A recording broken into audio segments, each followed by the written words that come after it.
Enséñame, Señor, tu palabra cada día, hazme entender tus misterios, tu revelación, porque tus mandamientos hoy son el gozo de mi corazón.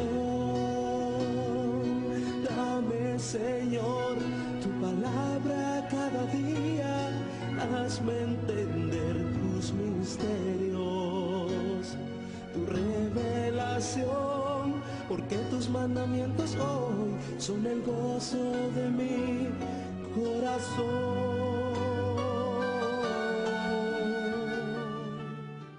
Volvemos hoy al Antiguo Testamento y comenzamos a estudiar el cuarto libro de Moisés, llamado Números.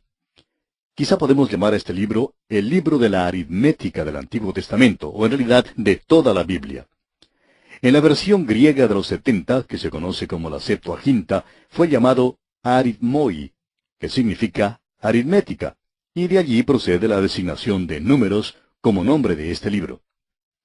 Ahora, el tema de este libro es el progreso del peregrino. Claro que nos damos cuenta de que Juan Bunyan utilizó primero este título para su famoso libro El progreso del peregrino, mucho antes de nosotros, pero hemos pedido prestado, por así decirlo, su título como tema de este libro de Números.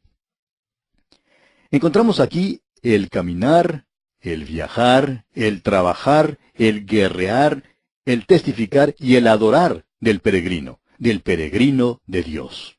Es una guía para peregrinos, es un mapa de carreteras para atravesar el desierto de este mundo. Este libro también hoy en día nos puede proporcionar gran ayuda en nuestro peregrinaje espiritual. Las lecciones que los hijos de Israel tuvieron que aprender son las mismas lecciones que nosotros necesitamos aprender.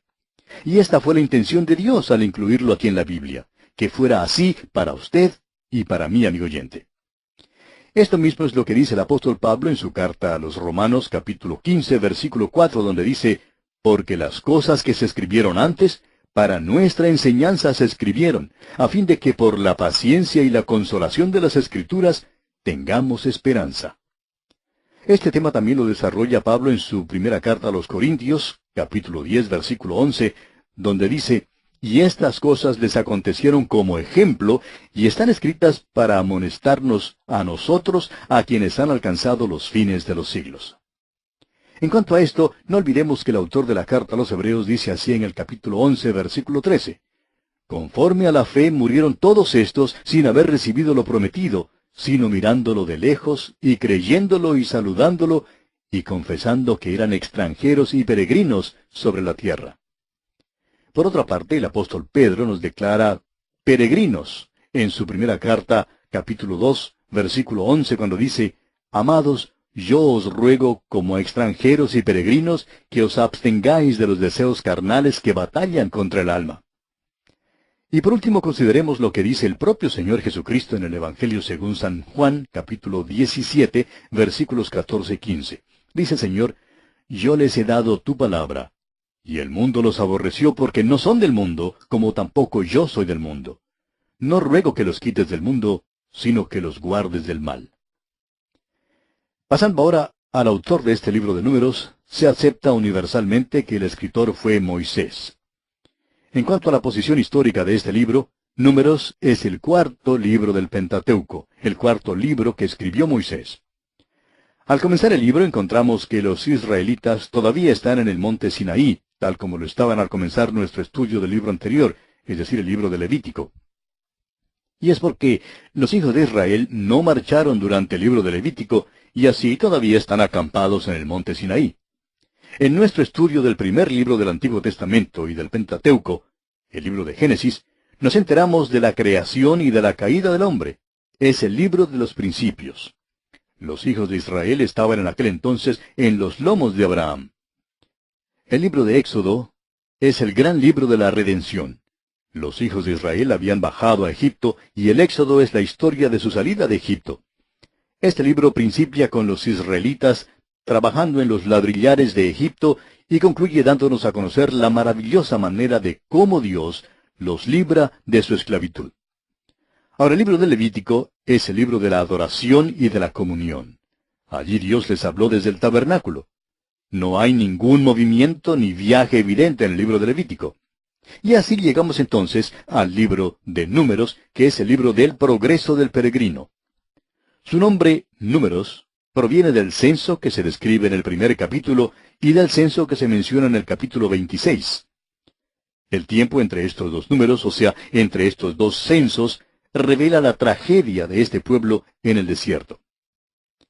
En nuestro estudio del libro de Números, veremos la partida de los israelitas del monte Sinaí y su marcha a Cades Barnea.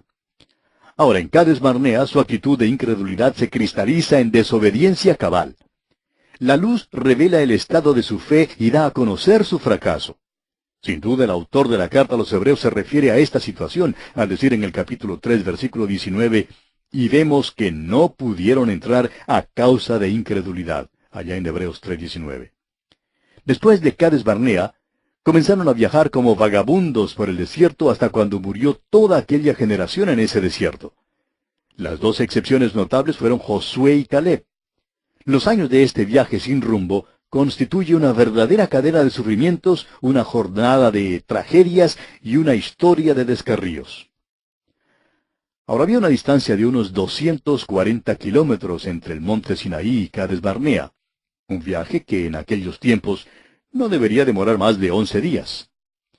Tomando en cuenta que pasaron 30 días en Kibrot, notamos que se demoraron 40 años haciendo una jornada que debieron haber hecho en 40 días. En Cades Barnea, su caminar fue cambiado en extravío total, y siendo que rehusaron entrar en la tierra prometida, Dios no les permitió avanzar más allá de Cades Barnea. Lo que ocurrió al fin de su jornada entonces es que volvieron al mismo sitio. De modo que en Números, capítulo 20, versículo 1, los encontramos nuevamente en Cades Barnea. Por tanto, entre el censo en el primer capítulo y el censo en el capítulo 26, hallamos una historia de las jornadas de los israelitas en el desierto por unos 38 años y 10 meses. Comenzando esta historia con el primer movimiento del campamento después que el tabernáculo fue erigido. Ahora, una comparación entre los dos censos que aparecen en el libro de Números indicará que hubo una gran mortandad. El capítulo 1, versículo 46 dice que Israel tenía 603.550 hombres que podían salir a la guerra. Pero el capítulo 26, versículo 51, declara que había solo 601.730 hombres que podían salir a la guerra. Ahora esto representa una pérdida de 1.820 hombres que podían salir a la guerra. Y recordemos que esto ocurrió después que ellos habían recibido el mandamiento de Dios de fructificad y multiplicaos. Como podemos ver, pues, no crecieron, sino que por el contrario, decrecieron durante los años que pasaron en el desierto. El censo inicial nos ayudará a determinar el número que había salido de Egipto. Le estamos dando el cálculo del Dr. Melvin Grove Kyle. El Dr. Kyle era un gran egiptólogo y uno de los redactores de la Enciclopedia Bíblica Estándar Internacional, y también en una época fue miembro del cuerpo de redactores de la revista National Geographic, que tal vez usted conoce. Pues bien, el Dr. Kyle era un gran arqueólogo que sabía divulgar una abundancia de información interesante, y él ha calculado que, junto con estos 600.000 hombres, más o menos, que podían salir a la guerra, habría aproximadamente 400.000 mujeres. Ha calculado el número de ancianos en 200.000 y la cifra de los niños en 800.000. Luego añadió la gente extranjera que seguía al pueblo escogido y la ha calculado en unos 100.000. Esto pues da un cálculo total de unas 2.100.000 personas, sin incluir la tribu de Leví, de los que salieron de Egipto. Personalmente creemos que la cifra total probablemente se aproximaba más a los 3 millones de personas, pero el hecho es que no tenemos los números exactos. Ahora, al estudiar este libro de Números, encontramos 6 aspectos principales. En primer lugar, tenemos el aprovisionamiento de la nación de Israel para la marcha por el desierto, que comprende los capítulos 1 hasta el 8. Y dentro de este aspecto tenemos la disposición del campamento en los capítulos 1 al 4. Ahora, bajo el tema de la disposición del campamento, tenemos el primer censo en el capítulo 1.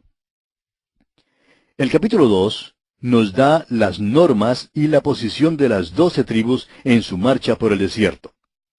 En tercer lugar, en el capítulo 3, encontramos el censo, la posición y el servicio de los levitas en la marcha por el desierto. En cuarto lugar, encontramos el servicio de los levitas en el tabernáculo en el capítulo 4. Ahora, en segundo lugar, dentro del aprovisionamiento de la nación de Israel para la marcha por el desierto, encontramos la purificación del campamento en los capítulos 5 al 8. Como dijimos, los primeros 4 capítulos nos presentan la disposición del campamento, y en los capítulos 5 al 8 tenemos entonces la purificación del campamento. Ahora, dentro de la purificación del campamento, encontramos primero la ofrenda de restitución y de celos en el capítulo 5. Segundo, el capítulo 6 nos presenta el voto de los nazareos, la bendición trina. En tercer lugar, el capítulo 7 nos habla de las ofrendas de los príncipes. Y en cuarto lugar, el capítulo 8 nos presenta las luces del candelero y el lavacro para los levitas. Estos pues son los temas que nos presentan los primeros 8 capítulos de este libro de Números, que constituyen el primer aspecto, o sea, el aprovisionamiento de la nación de Israel para la marcha por el desierto. Ahora, el segundo aspecto que encontramos en este libro es En marcha adelante, que comprende los capítulos 9 y 10. En el capítulo 9 tenemos el tema de la fiesta de la Pascua y la nube que cubría el tabernáculo. Y el capítulo 10 nos presenta el orden de la marcha. Estos dos temas comprenden pues el segundo aspecto, o sea, en marcha adelante. Ahora, el tercer aspecto que encontramos al estudiar este libro de Números es desde Sinaí hasta Cades, comprendiendo los capítulos 11 y 12. El capítulo 11 nos presenta las quejas y la murmuración del pueblo que desagradan al Señor. Y el capítulo 12 nos habla de los celos de María y Aarón y el juicio de María. Estos pues son los dos temas contemplados dentro del tercer aspecto desde Sinaí hasta Cades. Ahora, el cuarto aspecto que encontramos al estudiar este libro de Números es el fracaso en Cades, comprendido en los capítulos 13 y 14. El capítulo 13 en particular nos presenta a los espías, que son escogidos y enviados a la tierra de Canaán, y vemos allí cómo regresan y dan su informe. Y el capítulo 14 nos dice que Israel rehúsa entrar debido a su incredulidad. Esto es pues lo que constituye el cuarto aspecto, o sea, el fracaso en Cades. El quinto aspecto lo encontramos contenido en los capítulos 15 al 25 de Números. Y allí encontramos a Israel vacilando, chapuceando e inquietándose por pequeñeces en el desierto. El capítulo 15 en particular nos dice que esta actitud de Israel retarda la bendición de Dios, pero no destruye el propósito de Dios. Los capítulos 16 al 19 nos presentan incidentes en cuanto al sacerdocio. El capítulo 16, por ejemplo, nos habla de la oposición de Coré. El capítulo 17 nos dice que la vara de Aarón florece. El capítulo 18 nos habla de la confirmación del sacerdocio. Y el capítulo 19 nos presenta la ofrenda y cenizas de la vaca alazana. Ahora, en tercer lugar, dentro de este quinto aspecto, donde Israel vacila, chapucea y se inquieta por pequeñeces en el desierto, encontramos en el capítulo 20 la muerte de María y de Aarón y también agua que sale de la roca. En cuarto lugar, dentro de este mismo aspecto, tenemos en el capítulo 21 la primera victoria de Israel, el primer cántico y la serpiente de bronce. Y en quinto lugar, en los capítulos 22 al 25, tenemos al profeta Balaam. Ahora, el capítulo 22 nos presenta el camino de Balaam.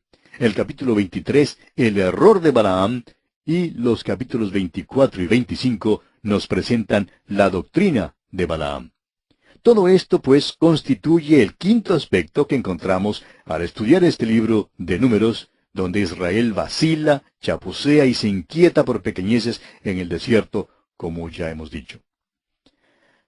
Ahora, el sexto y último aspecto que encontramos al estudiar este libro de Números se relaciona con el futuro. La nueva generación se prepara para entrar en la tierra. Este aspecto está comprendido en los capítulos 26 hasta el 36. Dentro de este aspecto del futuro y la preparación de la nueva generación para entrar en la tierra prometida, tenemos que el capítulo 26 nos habla del censo de la nueva generación. El capítulo 27 nos presenta el lugar de la mujer bajo la ley. Los capítulos 28 y 29 nos hablan de la ley de las ofrendas. El capítulo 30 nos habla de la ley de los votos. El capítulo 31 nos presenta el juicio de Madián. El capítulo 32 nos dice que las tribus de Rubén y de Gad piden quedarse en el lado oriental del Jordán. El capítulo 33 nos presenta el diario de las jornadas. El capítulo 34 nos da los límites de la tierra prometida. En el capítulo 35, las ciudades de refugio son dadas a los levitas. Y en el último capítulo de este libro de Números, el capítulo 36, encontramos la ley de la tierra prometida en cuanto a la herencia. Todo esto, pues, lo encontramos dentro del sexto y último aspecto que consideraremos en nuestro estudio de este libro de Números y que se relaciona con el futuro y la preparación de la nueva generación para entrar en la tierra prometida. Y este es, pues, el bosquejo que seguiremos al estudiar este libro de Números. Enséñame, Señor, tu palabra cada día, hazme entender tus misterios, tu revelación, porque tus mandamientos hoy son el gozo de mi corazón. Dame, Señor, tu palabra cada día, hazme entender tus misterios, tu revelación, porque tus mandamientos hoy son el gozo de mi corazón.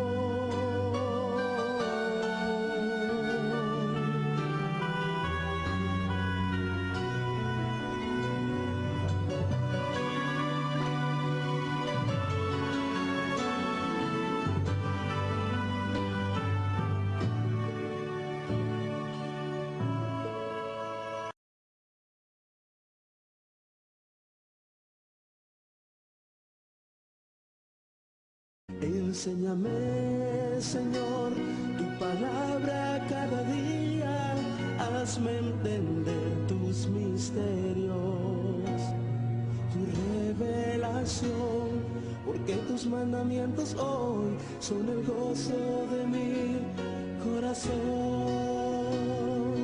Dame, Señor, tu palabra cada día, hazme entender tus misterios, tu revelación, porque tus mandamientos hoy son el gozo de mi corazón. Volvemos hoy al Antiguo Testamento y comenzamos a estudiar el cuarto libro de Moisés llamado Números. Quizá podemos llamar a este libro el libro de la aritmética del Antiguo Testamento, o en realidad de toda la Biblia. En la versión griega de los 70, que se conoce como la Septuaginta, fue llamado aritmoi, que significa aritmética, y de allí procede la designación de Números como nombre de excelencia y la consolación de las Escrituras, tengamos esperanza. Este tema también lo desarrolla Pablo en su primera carta a los Corintios, capítulo 10, versículo 11, donde dice: y estas cosas les acontecieron como ejemplo, y están escritas para amonestarnos a nosotros, a quienes han alcanzado los fines de los siglos. En cuanto a esto, no olvidemos que el autor de la carta a los Hebreos dice así en el capítulo 11, versículo 13. Conforme a la fe murieron todos estos sin haber recibido lo prometido, sino mirándolo de lejos y creyéndolo y saludando para atravesar el desierto de este mundo. Este libro también hoy en día nos puede proporcionar gran ayuda en nuestro peregrinaje espiritual. Las lecciones que los hijos de Israel tuvieron que aprender son las mismas lecciones que nosotros necesitamos aprender. Y esta fue la intención de Dios al incluirlo aquí en la Biblia, que fuera así para usted y para mí, amigo oyente. Esto mismo es lo que dice el apóstol Pablo en su carta a los Romanos, capítulo 15, versículo 4, donde dice: porque las cosas que se escribieron antes, para nuestra enseñanza se escribieron, a fin de que por la paz. Ahora, el tema de este libro es el progreso del peregrino. Claro que nos damos cuenta de que Juan Bunyan utilizó primero este título para su famoso libro El progreso del peregrino, mucho antes de nosotros, pero hemos pedido prestado, por así decirlo, su título como tema de este libro de Números. Encontramos aquí el caminar, el viajar, el trabajar, el guerrear, el testificar y el adorar del peregrino de Dios. Es una guía para peregrinos, es un mapa de carretera